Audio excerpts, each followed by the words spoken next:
시청자 여러분 안녕하십니까? 9월 22일 월요일 사사건건입니다. 북한 김정은 위원장이 우리를 향해 미국화된 반신불수의 기형체라고 비난했습니다. 이런 가운데 이재명 대통령은 외국군 없이 자주 국방이 불가능하다고 하는 건 굴종적 사고라고 말했는데요. 어떤 의미를 갖는지 분석해봅니다.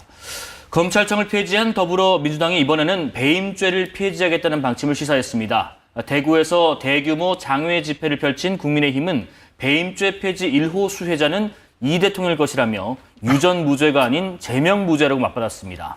정치권 소식 더불어민주당 김지호 대변인, 국민의힘 최고위원 우재준 의원 함께합니다. 어서 오십시오.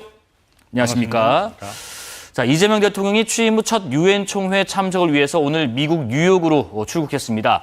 앞서 출국 전 공개된 BBC와의 인터뷰에서 이 트럼프 대통령과 김정은 위원장이 북핵 동결을 합의하면 받아들일 수 있다고 밝혔습니다. 일단 일종의 잠정적 응급 조치로서 핵 개발, 수출, 미사일 개발 등을 현 상태에서 멈추는 것 자체도 사실은 군사 안보적인 또 평화라는 측면에서 유익한 점이 분명히 있습니다. 그게 최종 합의다, 끝이다 이러면 동의하기 어렵겠지만 잠정적으로야 얼마든지 동의할 수 있죠. 거기에 현실이니까 실현 가능한 현실적인 대안이기 때문에 그렇습니다. 북한 김정은 위원장은 이에 앞서 어제 북한 최고인민회의 연설에서 이렇게 말을 했습니다. 보겠습니다. 트럼프 대통령에 대한 좋은 추억을 가지고 있다. 미국이 비핵화 집념을 털어버리면 마주 서지 못할 이유가 없다라고 밝혔는데 이렇게 한번 여쭤보겠습니다. 지금 비핵화에 대한 의지가 어느 정권 없이 강했었는데 이 대통령이 지금 북핵 피해기가 아닌 동결을 먼저 선택한 것은 사실상 현실론을 택할 건지 아니면 사실상 핵 보유국을 북한을 인정하는 공산이 앞으로 커진 건지 두 분 해서 어떤지 한번 들어보겠습니다. 먼저 김지호 대변인님. 저는 이재명 대통령의 인터뷰에 네. 그 답이 다 있다고 생각합니다. 사실상 핵 보유국으로 인정한다는 게 아니라 지금 현 상황에서 북한이 1년에 15기에서 20기 정도의 핵폭탄을 만들 수 있는데 이것만이라도 동결을 하는 그런 북한과 미국 간의 합의가 있다면 현 상황에서는 이것을 인정해야 되지 않겠냐. 그러나 이것 자체를 핵 보유국으로 인정할 수는 없다.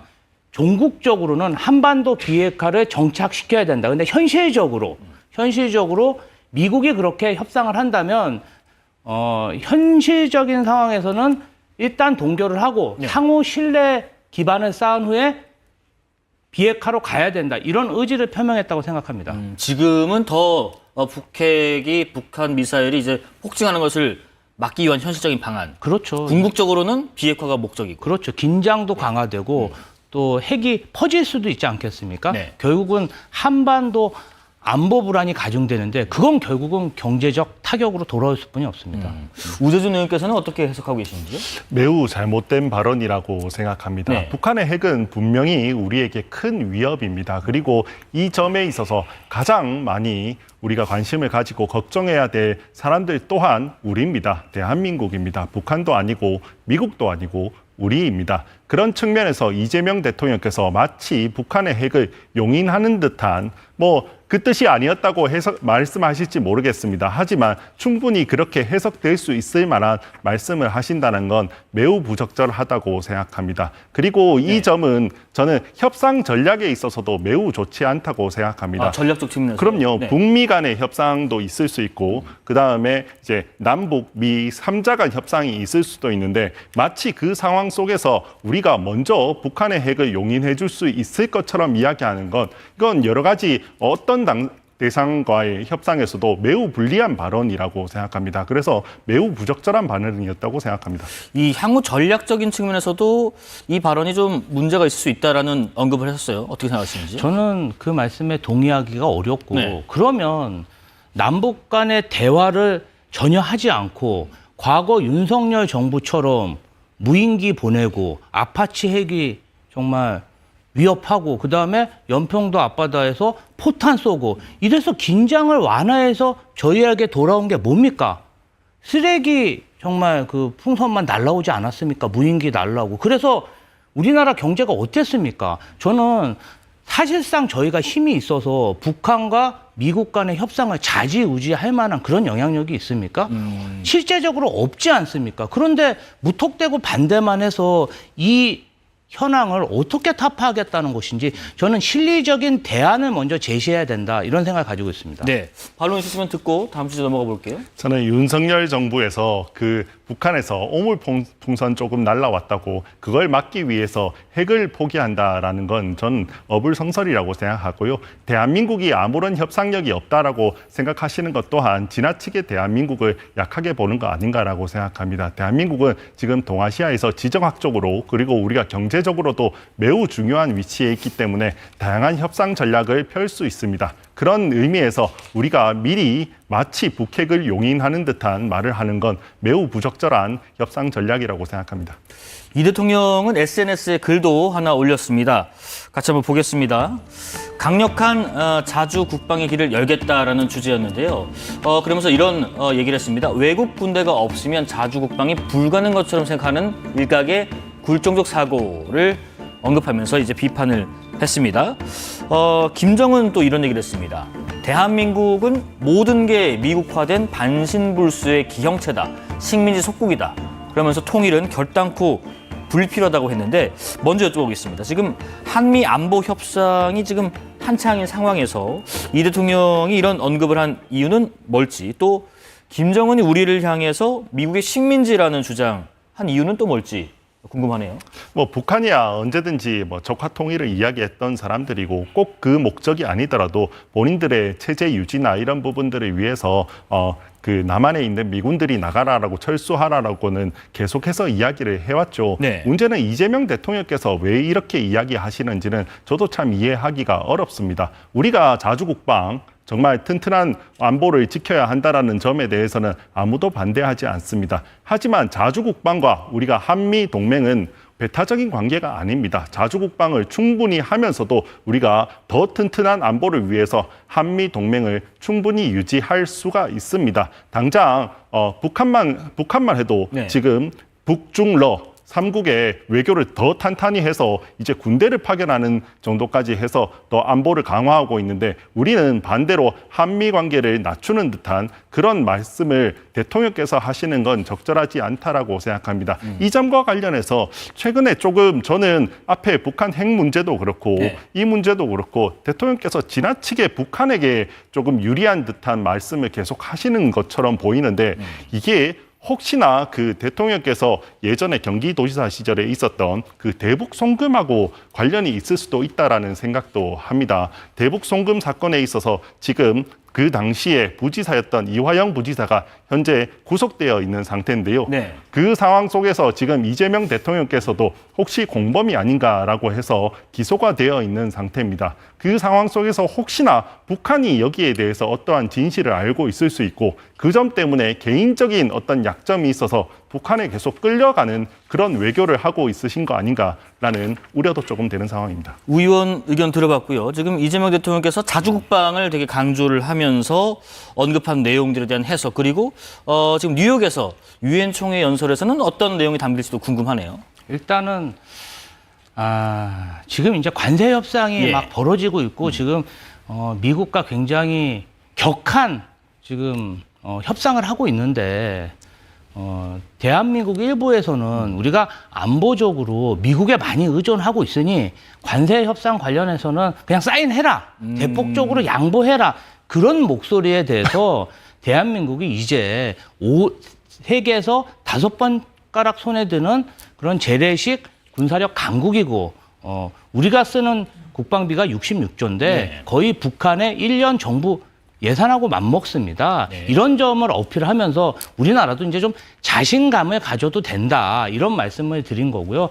아까 우재준 최고위원님이 그 대북 송금 사건 관련해서 말씀하셨는데 제가 당시에 이재명 경기도지사 비서관으로 3년 근무했습니다. 전혀 날조된 얘기고요. 이 부분 관련해서는 그 담당 검사와 쌍방울 김성태 그리고 이런 사람들이 이화영 전 부지사와 관련해서 여러 회 술파티로 뭔가 증언을 조작한 그러한 실태 조사 결과가 법무부에서 발표가 됐습니다. 네. 확실한 근거가 없는 사항에 대해서 국가 원수를 허위 사실로 공격하는 것은 바람직한 자세는 아니라고 생각합니다.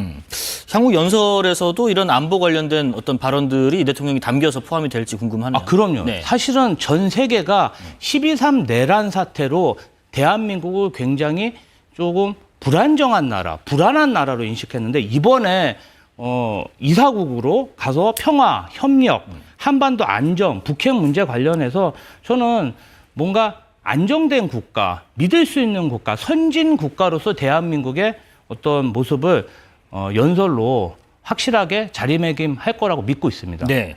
이미 뭐 앞서 이 대통령이 다자 무대 외교에 한번 데뷔를 한 적이 있기 때문에 이번 총회에서는 어떤 얘기를 할지 주목되는데 국민의힘에서는 유엔 총회 연설에서 이 대통령이 어떤 청사진 혹은 연설 내용이 포함됐으면 좋겠다는 바람을 갖고 계신지 궁금하네요.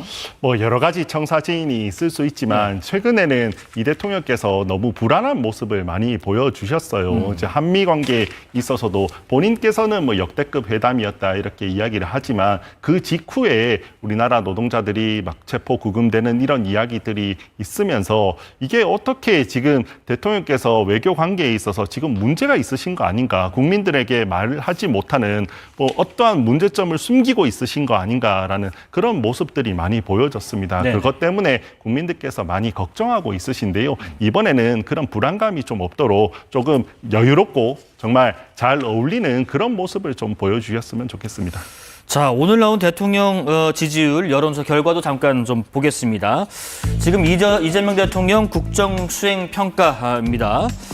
국정 지지율 지금 9월 첫째 주에 56% 긍정 평가가 있었는데 9월 둘째 주에 54.5, 9월 셋째 주에 53%까지 2주 연속 하락하는 추세고요.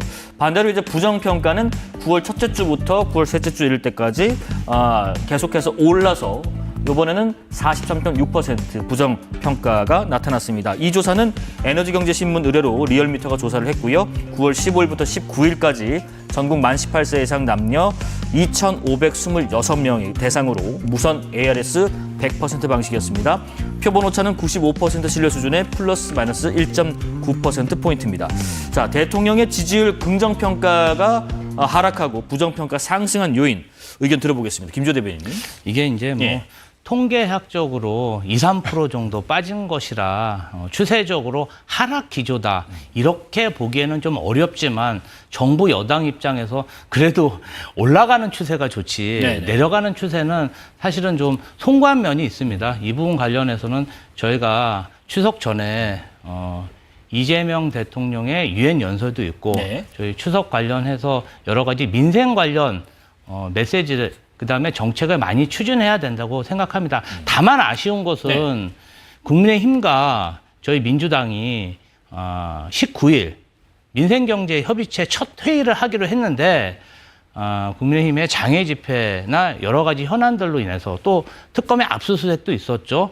이런 민생경제협의체 회의가 원활히 진행이 안 됐습니다. 좀 늦었지만 그것이라도 좀 해서 국민들에게 정부 여당으로서 책임감 있는 모습을 좀 보여야겠다 이런 생각이 듭니다. 추석 전에 어쨌든 민생 경제 메시지 등등을 포함해서 조금 더 반등하는 모습을 좀 보여줄 것으로 기대한다는 말씀 주셨고 이재명 대통령 국정 지지율 평가 한번 들어보겠습니다. 이재명 대통령의 네. 국정 지지율은 추세상 조금씩 하락하고 그다음에 부정평가는 올라올 수밖에 없다고 생각합니다. 이건 근본적으로 이재명 대통령의 지금까지 높은 지지율은 사실 이재명 대통령께서 잘했다기보단 죄송스럽지만 저희 국민의힘의 부족함과 그리고 지난 윤석열 대통령의 계엄과 탄핵 그 여파에 대해서 네. 반사 이익을 얻으셨기 때문이라고 생각합니다. 그리고 그 점은 이미 과거의 일이 됐고 또한 특검이 어느 정도 진행되면서 잘못한 사람들은 어느 정도 처벌을 받고 또한 반대로 무고한 사람들은 그 점이 밝혀지면서 조금씩 정리되어 갈 수밖에 없는 일이라고 생각합니다. 반대로 네. 이재명 대통령 같은 경우는 계속해서 여러 번의 실정을 하고 계시고 특히나 본인이 아직 정리되지 않았던 여러 가지 후보 이전 시절부터 있었던 여러 범죄 혐의들 그리고 그 혐의들이 있음으로 인해서 파생되어 나오는 것들, 뭐 조희대 대법원장에 대한 공격이라든지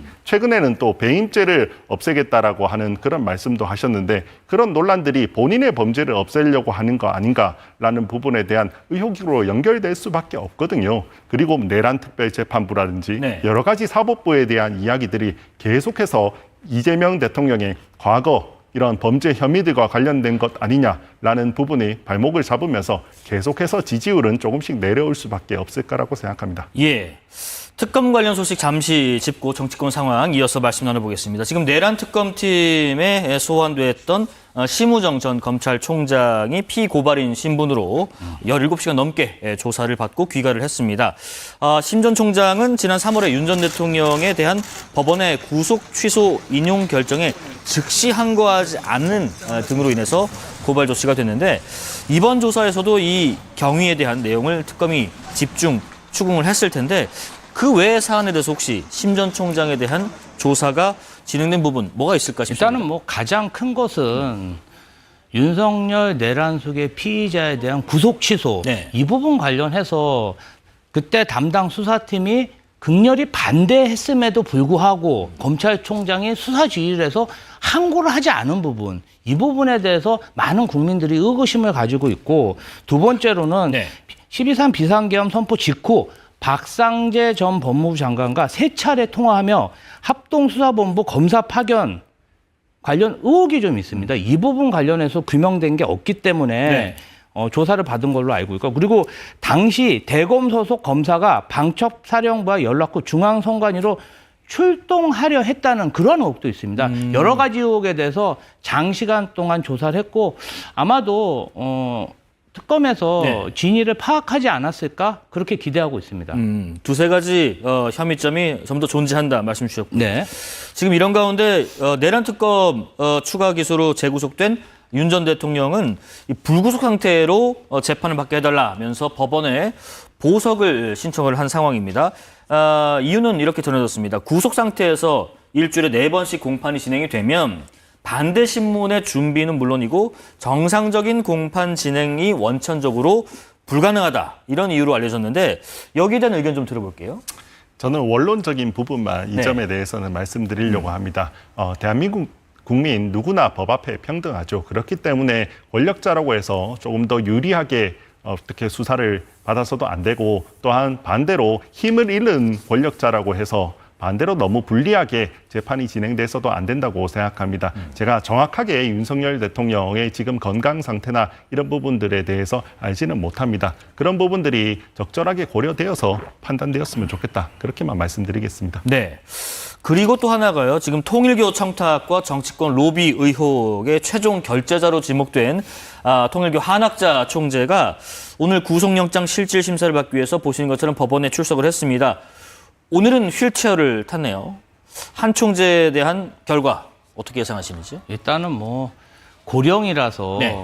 법원에서도 부담이 있겠지만 한학자 총재의 죄질 자체가 국가 최고 권력자에게 목걸이 그리고 권성동 의원에게 네. 억대의 현금을 관봉권 현금을 지급한 혐의 여기에다가 이 증거를 인멸하고 뭔가 말 맞추기 시도 그리고 관봉권 사진을 찍은 윤모 본부장의 배우자에 대해서 뭔가 횡령 혐의로 고발을 하려고 한다든지 아니면 특검 앞에서 집회를 한다든지 여러 가지로 보면은 증거 인멸과 말 맞추기 정황이 있습니다. 이 부분 관련해서 너무나 명확하게 그런 범죄 혐의와 범죄 은폐 혐의가 만천하에 드러났기 때문에 구속은 피할 수가 없지 않을까 이렇게 예상하고 있습니다. 예, 뭐 이러면 오늘 저녁쯤에 결과가 나올 것으로 예상이 되는 상황입니다.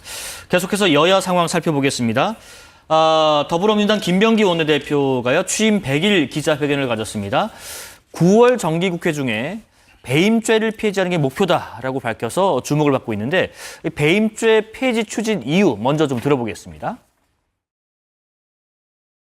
배임죄에 대해서는 이제 두 가지 의견이 있습니다.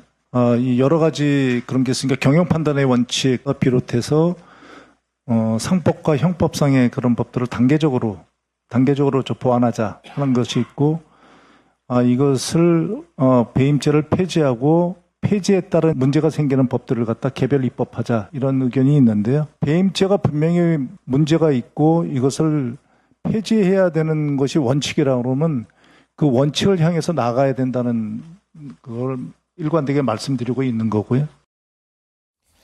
일단 배임죄라는 것이 그 형법상 다른 사람의 사물을 처리하는 사람이 그 임무에 위배되는 행위를 해서 어떤 재산상의 이익을 얻거나 혹은 제3자에게 이익을 얻게 해서 임무를 맡긴 본인에게 손해를 입힐 때 성립하는 범죄인데, 김 대변인, 지금 이 죄를 폐지하는 것이 경제형벌 합리화와 어떤 연관관계인지 설명을 좀 해주시죠. 경제계에서 간담회를 하거나 소통을 하면 가장 먼저 얘기하는 게 배임죄 폐지입니다. 이런 것이 결론적으로 배임죄 관련해서는 불필요한 형사처벌을 유도하고 또 고의성을 입증해야 되는데, 사실 고의성 입증도 굉장히 힘들다고 합니다. 그러면 결국은 장시간의 소송과 재판, 결국은 경영자에게 큰 타격을 주기 때문에 경제계에서 지속적으로 정부에 요구하고 있고, 경제가가 요구하고 있고, 이재명 정부의 경제 목표가 주가 5,000포인트 돌파기 때문에 경제계의 목소리를 아주 귀담아서 듣고 있고, 당정이 합심해서 경제계의 목소리에 대해서 반응하고 있다. 저는 그렇게 평가하고 있습니다. 국민의힘 측에서 자꾸 배임죄 관련해서 이재명 대통령을 연관 짓는데요. 시장이라는 직책은 그 주식회사처럼 이익을 극대화하고 이익을 추구하는 그런 자리가 아닙니다. 그럼 마치 특정 부분에 이익을 내서 시정에 다시 투입을 했고 나머지 건설업자들이 가지고 간 목까지 그것이 잘못됐다 해서 배임죄라고 우기는 것 자체가 저는 좀 잘못된 시각이라고 봅니다. 경제계에서 가장 먼저 얘기를 나누면 나오는 목소리가 이 배임죄에 대한 부분을 좀 조치해달라는 부분이다. 그렇기 때문에 지금 코스피 5천 시대를 목표로 하는 이재명 정부에서는 당연히 여기에 대해서 부응할 수밖에 없고 집권 여당에서 추진하는 것이다. 의견 듣겠습니다. 경제계에서 노란봉투법에 대한 반대도 많이 했고요. 상법 개정에 대해서도 반대 많이 했고요. 중대재해처벌법 반대도 많이 했고요. 여러 가지 반대한 정책들이 매우 많습니다. 하나도 들어주지 않으시고 꼭 배임죄 폐지만 이야기를 하시는데, 오히려 경제계에서는 이걸 그렇게 우선순위로 이야기하지도 않았다라고 알고 있습니다. 배임죄라는 게 원래는 그런 범죄죠. 이제 대표이사가 주주 몰래 다른 제3자에게 이익을 주고 뭐 이렇게 했을 때 그런 부분들을 범죄로 하는 부분인데, 원래는 다소 모호한 측면이 있다라는 비판이 있었지만 오랜 기간 동안 여러 판례가 정립되면서 어느 정도 예측 가능한 범죄들을 처벌하는 걸로 이미 정리가 조금 되어 왔습니다. 그렇기 때문에 지금 이재명 대통령께서 마침 대장동 사건도, 백현동 사건도, 그리고 성남FC 사건도, 그리고 법인카드 유용 사건도 모두 배임죄로 기소되어 있으시기 때문에 이 점을 배임죄를 없애고자 한다라는 점에 대해서 많은 의혹이 있을 수밖에 없는 상황이라고 생각합니다. 지금 그 관련해서 국민의힘 인사들의 반응 한번 보겠습니다. 김병기 원내대표가 취임 100일 기자회견에서 배임죄 폐지에 관련된 입장을 시사한 이후에 한동훈 전 대표는 말씀하신 것처럼 이 대통령을 언급했습니다. 이 대통령의 유죄가 확실하니까 배임죄를 없애려는 것 아니냐. 주진우 의원 같은 경우는 1호 수혜자가 이재명 대통령이 될 것이다 했습니다. 조금 전에 우재준 의원께서 경제계 다른 목소리에는 귀를 닫으면서 왜 꼭 배임죄에만 귀를 여는가 하는 지적을 해줬습니다. 경제계에서 노란봉투법을 반대하지만 노동계에서는 또 간절한 소망 아니겠습니까? 노동계의 목소리에도 귀 기울이고 경제계의 목소리에도 귀 기울이는 게 이재명 정부입니다. 저는 국민의힘 우리 우재준 최고위원님이 당 지도부니까 정말 묻고 싶어요. 그러면 배임죄 폐지에 대해서 국민의힘은 당론으로 폐지를 반대하는 것인지 그걸 알고 싶어요. 정말 반대하십니까? 저는 그렇게 서둘러서 이렇게 우리가 논의할 만한 상황이 아니라고 생각을 합니다. 이 부분 관련해서는 저는 국민의힘이 지금 이렇게 입장은 내시지만 또 경제계와 여야가 협의를 하면 합의점을 찾을 수 있다고 생각하고요. 이재명 대통령의 재판 관련해서 저렇게 공격성 발언을 하시는 분들은 좀 정치적인 발언이 아닐까 이렇게 생각하고 이 부분은 확실하게 경제계 요구사항이 있어서 정부와 당이 추진하는 것이라 야당하고도 긴밀하게 협의할 예정입니다. 예. 국민의힘 같은 경우에는 이른바 지금 조희대 한덕수 회동설과 관련해서 의혹을 제기한 민주당의 서영교 또 부승찬 의원을 경찰에 고발하기로 했습니다. 부승찬 의원은 이런 얘기를 했습니다. 오늘 제보자는 모두 2명이다. 모두 신뢰할 수 있는 인물이다라고 했는데 제보 내용이 지금 있고 제보자가 있다고 하더라도 그 내용이 진실인지는 아직 모를 일일 것이고요. 의혹 제기와 지금 고발 조치 상황에 대한 두 분의 의견을 들어보겠습니다. 이번에는 우재돈 의원님 먼저 말씀해 주시죠. 일단은 조이대 한덕수 회동설에 대해서는 뭐 아주 신뢰도 높은 자료는 없다고 보는 게 맞을 것 같습니다. 이 정도 지금 이슈가 됐음에도 불구하고 후속되어 있는 뭐 어떤 자료가 나오지 않으면 그렇게 해석하는 게 맞을 것 같습니다. 네. 이 점과 관련해서는 우리가 국회의원들이 너무 본인들의 특권 뒤에 숨어서 마음껏 진짜 허위 사실을 말하거나 또는 아주 최소한의 검증도 하지 않은 사실을 말하는 게 가능한가, 그게 허용되어야 하는가에 대해서 우리가 사회적으로 좀 논의를 해봐야 되는 점 아닌가라는 생각이 듭니다. 이 사건 같은 경우는 단순히 그렇게 검증을 하지 않은 수준을 넘어서 의도 자체가 매우 불순한 사건이 아닌가라는 생각이 들어요. 네. 현직 대법원장을 사퇴시키기 위해서, 압박하기 위해서 어떻게 확인되지 않은 사실을 알려서 그 대법원장에게 명예를 훼손한 사건이기 때문에 매우 엄중히 지탄받아야 한다고 생각합니다. 그런 지적도 일부 있더라고요. 어떤 증거를 가지고 기자회견을 하지 않고 왜 대정부 질문이나 상임위에서 이런 발언이 나왔는가 하는 의견도 있습니다. 어떻게 생각하시는지? 두 분의 국회의원이라는 게 개개인이 헌법기관이기 때문에 네. 사실 당에서도 170명이 넘는 그 개개인별 헌법기관의 의정 활동에 대해서 다 관여할 수는 없습니다. 물론 이제 대정부 질문을 할 때는 뭐 전반적인 질의 내용을 받아보긴 하지만 뭐 당에서 해라 하지 마라 이럴 수는 없는 상황인 것 같고요. 네. 어쨌든 서영교 의원이 의혹을 제기한 것은 5월 2일과 5월 14일 대선 전이었고요. 지금 한참 전의 얘기고 이제 부승찬 의원은 최근에 대정부 질문으로 김민석 총리에게 이러한 이야기가 있는데 어떻게 생각하냐 물어본 겁니다. 마침 국민의힘에서도 법적인 조치를 했으니까 이 부분 관련해서는 수사가 진행이 되면은 두 분 의원님들이 가지고 있는 자료들을 아마 수사기관에 내고 이 부분과 관련해서 진위 여부가 파악되지 않을까 그렇게 생각하고 있습니다. 지금 민주당에서는 그런 얘기도 있습니다. 이 사안도 사안이지만 본질적인 측면을 좀 고려해봐라. 그것은 사법부의 신뢰와 있어서 조희대 대법원장의 어떤 그동안의 행보와 관련된 논란 아니겠느냐. 이런 지적을 하는데 어떻게 생각하시는지요? 제가 볼 때 네. 조이대 대법원장께서 정말 그렇게 그 국민의 신뢰를 저버릴 만한 행동을 하신 게 있는지 전 잘 모르겠어요. 오히려 그보다는 조이대 대법원장께서 지난 공직선거법 재판에서 이재명 대통령께 유죄를 준 것 때문에 이 일이 일어나고 있지 않은가라고 생각합니다. 예. 이 본질론에 관련해서 민주당 입장에서 보태실 말씀 있으실지요? 저희가 봤을 때는 조희대 대법원장이 12.3 계엄 때도 그 계엄이 터졌을 때 많은 일반 국민들이 슬리퍼 차림, 잠옷 차림, 그다음에 차는 서강대에 세워놓고 맨몸으로 정말 장갑차와 총 등 군인들과 맞서서 민주주의를 지켰는데 그때 사법부의 수장, 삼보 요인 중 한 분은 아무런 입장을 내지 않다가 그 다음날 아침 계엄이 절차적으로 잘 진행됐는지 안 됐는지 한번 따져봐야겠다. 좀 애매한 목소리를 냈습니다. 그때 당시에서도 정말 이 계엄이 불법 경이 성공했더라면 사법부의 권능이 가장 많이 침해됐을 텐데 삼부 요인으로서 저런 애매모호한 답변만 할 수 있었을까? 만약에 윤석열 전 대통령이 임명권자가 아니었다면 저랬을까? 이런 의혹이 많았습니다. 결국은 이재명 후보에 대한 대법원 파기환송부터 시작해서 여러 가지 정치 중립 이 부분과 관련해서 의문시되는 그런 의혹을 낳은 건 대법원장 자신이다. 저는 그렇게 봅니다. 자초한 것이다. 이런 입장입니다. 어떻게 생각하시는지요? 파기환송심이 전원 합의체로 이루어졌죠. 13명의 재판관 중에 12명이 참여를 했고 그중에 10명이 유죄의 의견을 냈습니다. 근데 그거를 어떻게 뭐 정치적 목적이 있다, 편향된 판결이다 이렇게 말씀하시는 건 동의하기 어렵다고 생각합니다. 그 이제 10분이 다 윤석열 전 대통령이 임명한 분이다 보니까 저희는 좀 그렇게 생각하고 있습니다. 예. 국민의힘 이야기 해보겠습니다.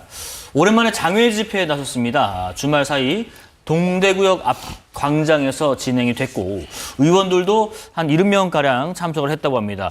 이 자리에서의 주요 발언들 잠시 들어보겠습니다. 야당 탄압 독재 정치 중단하라! 중단하라! 중단하라! 중단하라! 이재명이 국민 위에 헌법 위에 군림하고 있습니다. 거기에 방해가 되면 야당도 죽이고 검찰도 죽이겠다고 달려들고 있습니다. 황당무계하기 짝이 없는 인민재판에 해당이 됩니다, 여러분. 반드시 이것을 막아야 하지 않겠습니까? 저는 이재명을 대통령이라 부르지 않습니다. 유죄 취지에 파기환송 재판만 속게 된다면 당선 무효 아닙니까? 국민의힘 지도부이시기 때문에 또 대구에 또 지역도 있으시니까 의원님 참석을 하셨는데 이번 장외 집회 취지 그리고 어떤 분들을 향해서 저 자리에서 어떤 메시지를 좀 소구하고 싶었었는지 한번 들어보겠습니다.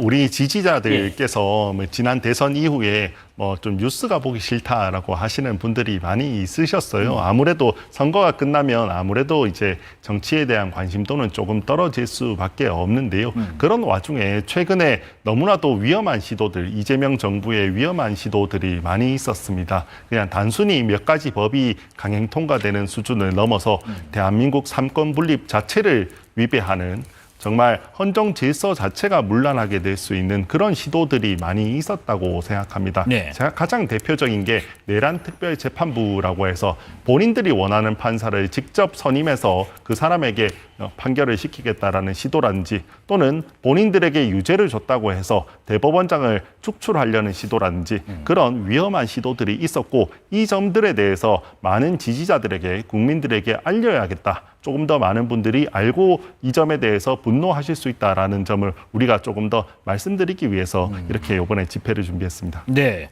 김 대변인께서는 오늘 그 논평도 내셨던데 국민의힘 장외 집회에서 특히 어떤 부분을 좀 비판하고 계신 건가요? 야당의 장외 집회라고 하면은 명분이 제일 중요한데 방금 얘기하신 내란 전담 재판부 아직 민주당 당론도 아닙니다. 국회에 발의돼서 좀 논의를 한번 해보자. 그리고 우리 그 대법원장 조희대 대법원장 사퇴 관련해서는 사실은 뭐 대통령실에서는 그러한 생각을 뭐 논의를 한 적도 없고 앞으로 논의할 계획도 없어서 선을 그었고요.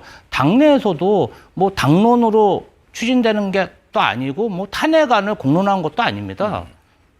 결국은 국민의힘이 장외 집회를 한 것은 가장 큰 이유는 권성동 의원의 그 뇌물 사건 관련해서 구속. 그리고 두 번째는 그 18일 날 있었던 19일 날인가요? 18일 날인가 있었던 국민의힘 당원 명부 특검의 3차 압수수색 때문 아니겠습니까? 그런데 그 명분을 저 집회장에서도 잘 얘기를 못 하고 있어요. 사실은 저도 정당인으로서 그렇게 권성동 의원 같은 다선 의원이 한학자 총재 같은 분한테 넙죽넙죽 절을 하고 용돈으로 뭐 뭘 받았다, 수억을 받았다. 이게 사실 조금 창피한 일이거든요. 그리고 통일교 관련해서 뭐 정확한 숫자는 모르겠지만 11만 명의 어떤 당원 명부가 동명이인이다 이렇게 밝혀졌는데 이 사항도 뭐 그렇게 떳떳한 사항은 아니지 않습니까? 만약에 뭐 11만 명이 아니라 단 몇천 명이라도 정말 통일교에서 집단으로 그렇게 강제로 정말 당원으로 가입시켜서 위력을 행사했다면 국민의힘에서는 굉장히 위기인데 뭐 이런 명분으로 장외 집회를 하고 장외 집회에서 나오는 말들도 보면은 이재명을 대통령으로 인정하지 않겠다. 뭐 정청래 대표는 이재명과 김어준의 똘만이다. 이런 표현들이 사실 톤도 문제고 갑자기 대선 불복으로 급발진을 하다 보니까 국민적 공감을 얻기는 좀 어렵다. 거기에 행사장에 극우 세력들도 마구 참여하면서 프리윤, 송조기 이게 좀 뭔가 명분을 가지고 계속해서 추진하기에는 어렵지 않을까 이런 생각이 들고 오늘 아침 김재섭 의원만 하더라도 다음번 집회에는 나는 참석하지 못하겠다 이렇게 얘기를 했어요. 그래서 국민의힘으로서는 다시 한번 생각해 보셔야 되지 않나 이런 생각이 들었습니다. 어떻습니까? 지금 명분이 좀 부족한 집회였고 결국은 권성동 의원의 구속 그리고 당의 명부 관련된 압수수색 이런 것들에 대한 어떤 핑계 아니냐라면서 지적을 하셨어요. 그리고 발언도 문제 삼으셨고요. 뭐 명분이 그렇지는 네. 않고 명분은 제가 말씀드렸듯이 우리가 헌정 질서를 수호하고 삼권 분립을 지키자 이런 부분이었습니다. 그런 부분에 있어서는 장동혁 당대표의 연설이나 이런 부분들에서 충분히 잘 드러난다고 생각합니다. 네. 다만 집회라는 것이 여러 연사들이 올라오시고 그 연사들 중에서는 다소 과격한 말씀을 하시는 분들도 조금 있기 마련입니다. 그리고 집회 참가자 분들은 또 자유롭게 나오시다 보니까 아무래도 예전에 윤석열 대통령 사진을 들고 오시는 분들도 있고 그게 아니더라도 조금 다른 국민들께서 보실 때는 조금 약간 오해할 만한 그런 뭐 여러 가지 깃발을 가지고 오시고 하시는 분들도 있는데요. 대부분 소수고요. 대부분 소수고 그래도 어제 우리 집회의 그런 뭐 주요 사항은 사법권 수호였다, 삼권 분립 수호였다. 그 점에 대해서만 말씀드리겠습니다. 지금 그 국민의힘 원내에서는요, 무제한 토론을 통한 합법적 의사진행의 방해인 필리버스터를 준비 중이라고 하는데 이게 지금 이번에는 특정 법안에만 국한하지 않는다고 전해졌어요. 실제 그런지 그렇다면 왜 그런 움직임을 보이는 건지 궁금합니다. 원래 국회는 네. 대화와 타협이 있는 곳이죠. 단순히 숫자만 가지고 뭐 다수결로 바로 이렇게 결정만 하는 그런 공간은 아닙니다. 그럼에도 불구하고 최근 더불어민주당은 너무 그런 공간으로 국회를 활용하고 있는 것 같아요.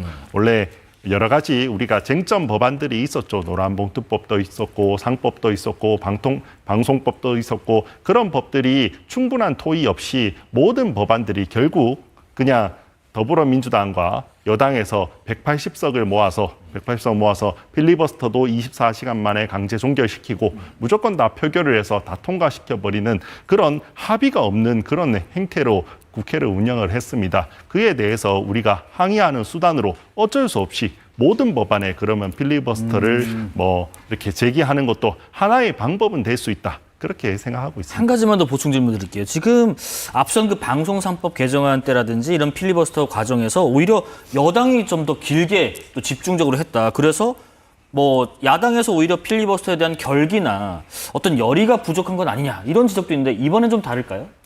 일단은 가장 긴 필리버스터를 한 분은 저희 당의 박수민 의원님으로 네. 알고 있습니다. 현재 기록이 15시간이 넘게 하신 걸로 알고 있고 두 번째도 김용태 의원일 겁니다. 13시간 정도 하신 걸로 알고 있습니다. 그 못지않게 더불어민주당에서도 열심히 이렇게 긴 시간, 장시간을 통해서 이렇게 뭐 필리버스터를 하신 분들이 있는 건 사실입니다. 그럼에도 불구하고 모든 필리버스터가 더불어민주당이 180석을 모아서 24시간 만에 강제 종결 처리되었습니다. 그렇기 때문에 적어도 조금 더 대화하려는 의지 그리고 국민들을 설득하려는 의지는 우리 국민의힘이 조금 더 강했다라고 생각하고 있습니다.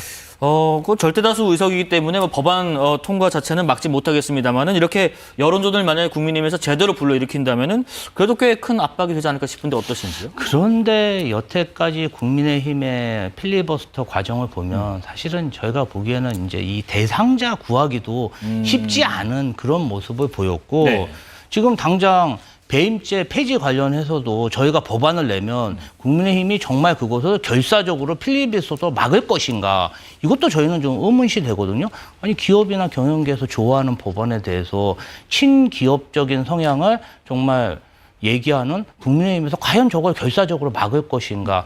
결국은 야당은 명분인데 지금 장애 집회라든지 전반적인 당 운영. 사실 저희가 이재명 대통령과 장동혁 대표 회동했을 때만 해도 굉장히 긴장했었는데 밖으로 나가시는 모습을 보면서 조금 안도하는 측면이 있습니다. 자, 정치권 소식 들어봤습니다. 더불어민주당 김지호 대변인, 국민의힘 최고위원 우재준 의원과 함께했습니다. 고맙습니다.